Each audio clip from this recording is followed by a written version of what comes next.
Senhor Numa, em primeiro lugar, mais conhecido como Senhor Numa, né?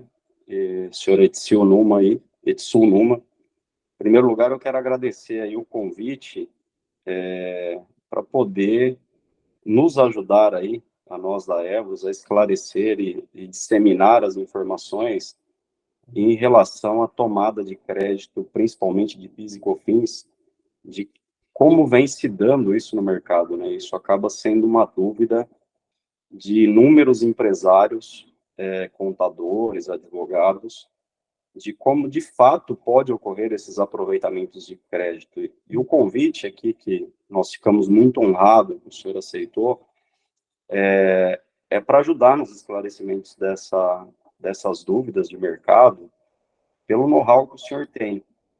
E porque além de administrador, de ser bacharel em Direito, economista, o senhor também é auditor da Receita Federal. E antes que eu complementasse aqui todo o currículo do senhor, eu gostaria, senhor Edson, que o senhor se apresentasse, falasse um pouco da tua trajetória profissional como um todo, para que a gente deixasse aqui o teu conhecimento, a tua curva de aprendizado ao longo de todos esses anos, para que os empresários ficassem muito confortáveis em relação a esse conhecimento que o senhor tem relacionado à Receita Federal.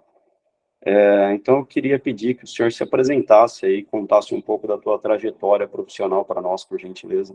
Bom, é a primeira vez que eu faço uma entrevista, não sou acostumado a esse tipo de coisa. De qualquer maneira, não sou auditor fiscal da ativa, sou auditor fiscal da Receita Federal aposentado. Então, já me aposentei, trabalhei durante 35 anos na Receita Federal, trabalhei na superintendência, onde fui assessor do superintendente, trabalhei aqui na modernização, nós chamamos de modernização, de todos os órgãos da Receita Federal do Estado de São Paulo. Então, eu visitei todas as nossas delegacias e inspetorias para propor mudanças, tanto na área das acomodações, como na área também técnica, porque a Receita Federal era muito escasso em informática. Eu tinha formação de analista de sistemas antes de entrar na Receita, então isso me ajudou bastante a conversar com o pessoal do SERPRO nessa implantação. Após a saída da superintendência, trabalhei na fiscalização, onde fui chefe de grupo de fiscalização dentro da cidade de São Paulo. Durante 15 anos eu trabalhei na fiscalização como chefe.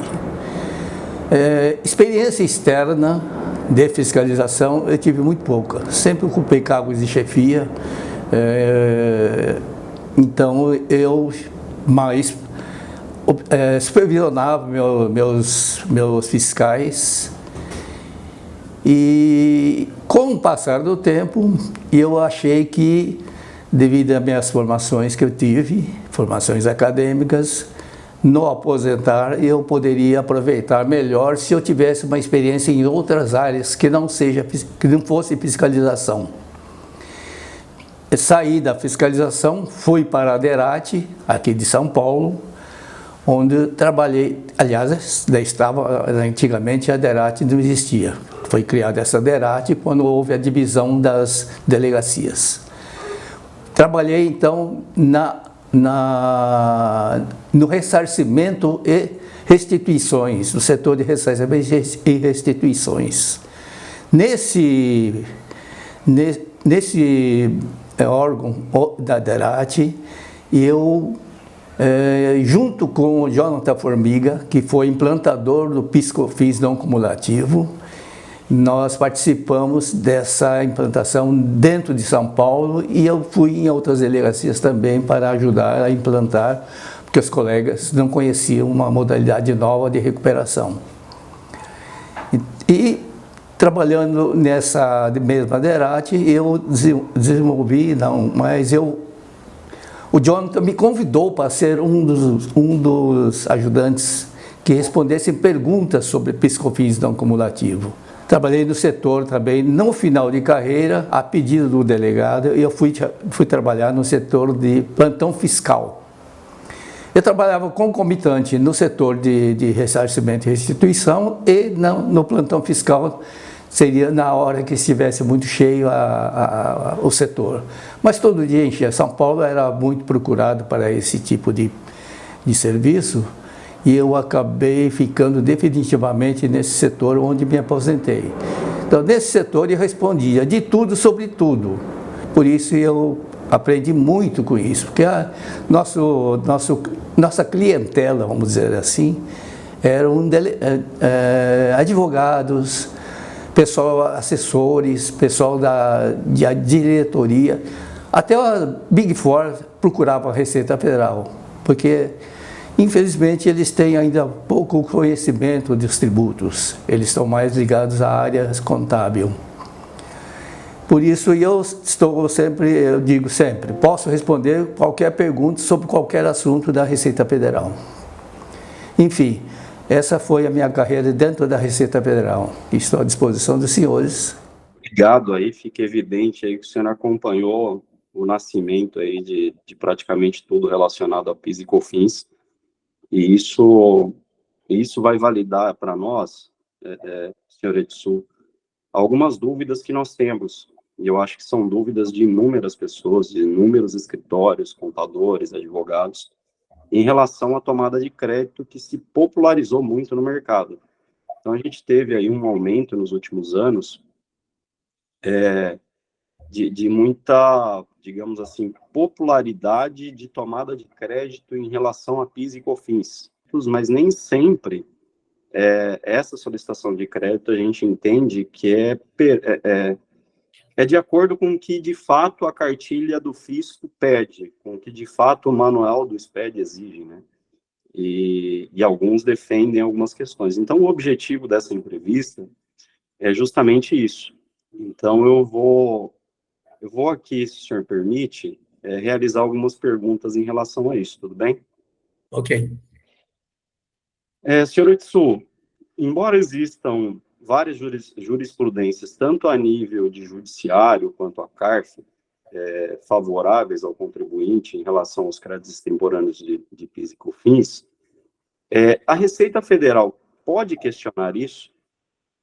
Se ela pode questionar, o que seria uma das primeiras solicitações da Receita Federal nesse formato, digamos assim, de aproveitamento de crédito? Bom, primeiro ela vai pedir a memória de cálculo. Nessa memória de cálculo tem que ser demonstrado item por item, NCM por NCM, cada item daquela nota fiscal que foi gerada numa caixa registradora. Por quê? Porque tem produtos que têm direito a crédito, mas outros não têm direito a crédito. Outros são isentos, não tributáveis, são imunes, enfim. Ela vai verificar um por um, item por item. Então, é necessário que você faça uma varredura na sua entrada. Uma segunda pergunta aqui, senhor Etsu. A Receita Federal aceitaria uma memória de cálculo baseada em balanço? Essa pergunta é meio estranha. Não há condições de se fazer uma memória de cálculo pelo balanço. O balanço é sintético. Mesmo o analítico, ele não demonstra nada. Como é que ele vai mostrar uma nota fiscal de entrada? Jamais ele teria condições de verificar se a nota fiscal é um produto monofásico, é um produto ST ou não, é um produto isento, é um produto não tributável. Enfim, não há condições absolutamente nenhuma de se fazer pelo balanço. Uma outra pergunta, senhor Etsu. De que forma deve ser apresentada essa memória de cálculo, então? Como eu disse, item por item, resumidamente, seria todos os itens apresentados dentro daquilo que deu entrada na empresa, que você vai fazer o crédito extemporâneo, tem que ser demonstrado.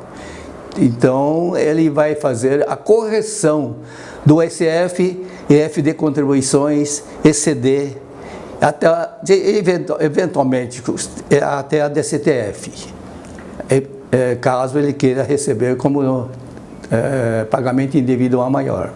Quais são as principais diferenças entre a apuração de crédito de PIS e COFINS pela metodologia que a Receita Federal aceitaria como comprovação dos valores e a apuração feita através de balanço ECF e ECB? Qual que é essa principal diferença, senhor Edson?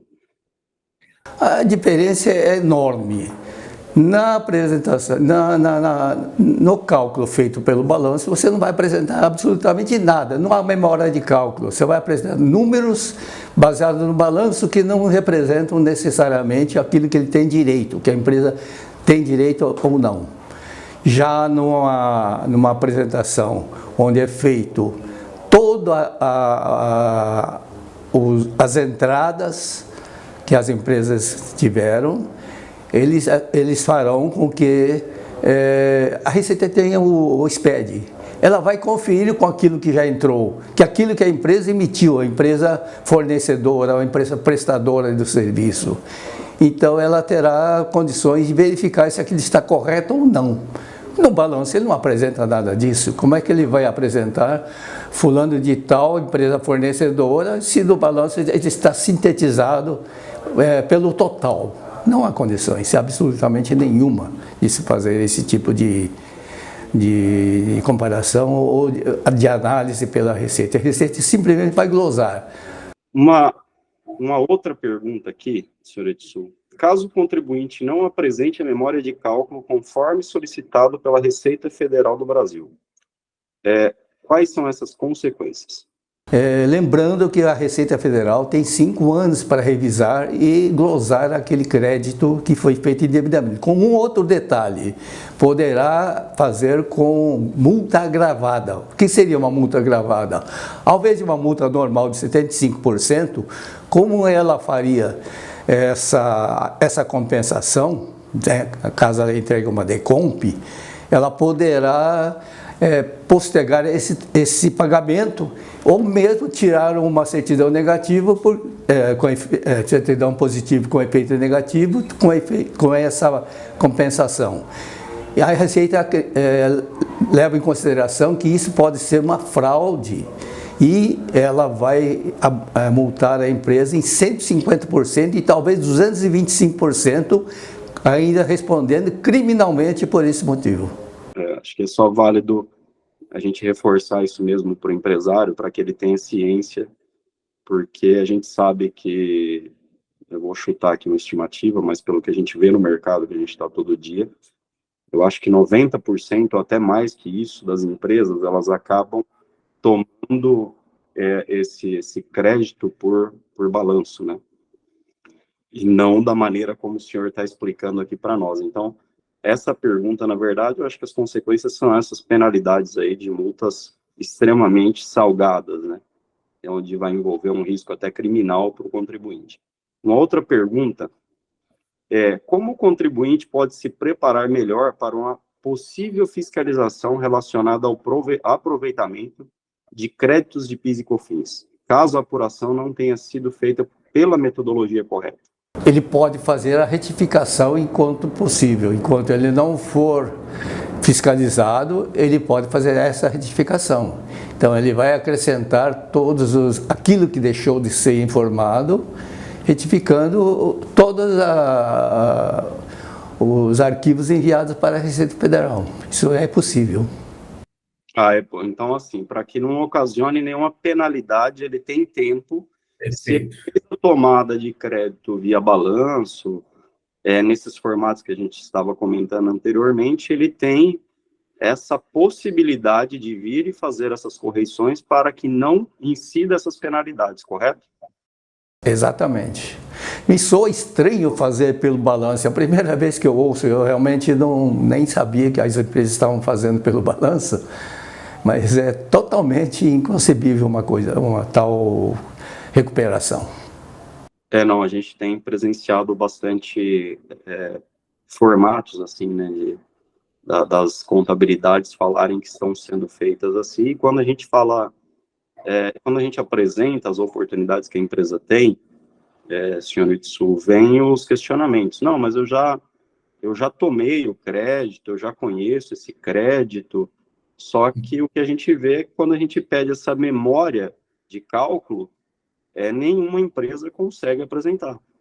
As empresas não conseguem. Lembrando que o contador, o senhor falou da contabilidade, lembrando que o contador é corresponsável também por esses erros junto com a empresa. Ele responderá, ele poderá ser cassado o CRC, né, que é o do contador. Ainda existe esse agravante aí de um lado profissional dele, caso ele permita essa possibilidade aí de tomada de crédito. Sim. Senhor Itsu, eu fico muito feliz aí de o senhor nos disponibilizar esse tempo para esse bate-papo. Eu acho que deixar claro essas dúvidas do contribuinte, né?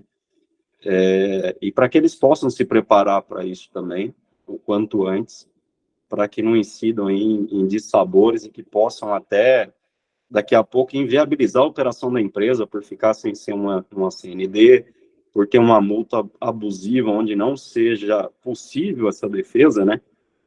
E, como assim, a gente já viu diversos casos onde esse prejuízo tributário ocasionou até a falência de algumas empresas, né? Perfeito, acontece muito isso. Então, obrigado aí de coração pelo tempo, pela disponibilidade, por esses esclarecimentos. Falou aí a voz da experiência e a gente vai tentar fazer com que esse recado chegue ao máximo de empresários possíveis para que, se eles não estão adequados, que eles comecem a se atentar em relação a esses riscos. Obrigado aí pelo tempo e obrigado por participar aí em nome da Evros sobre esses esclarecimentos. Bem-vindos, viu, senhor Itsu? Muito obrigado. E na próxima a gente debate outros assuntos. A gente queria falar mais era sobre PIS e COFINS nesse momento mesmo. Ok, estou à disposição para conversar sobre qualquer assunto que envolva tributos da Receita Federal. Pode fazer perguntas até individuais, se for o caso, não tem problema. Muito obrigado, um ótimo dia aí, bom trabalho, fica com Deus. Muito obrigado, até logo.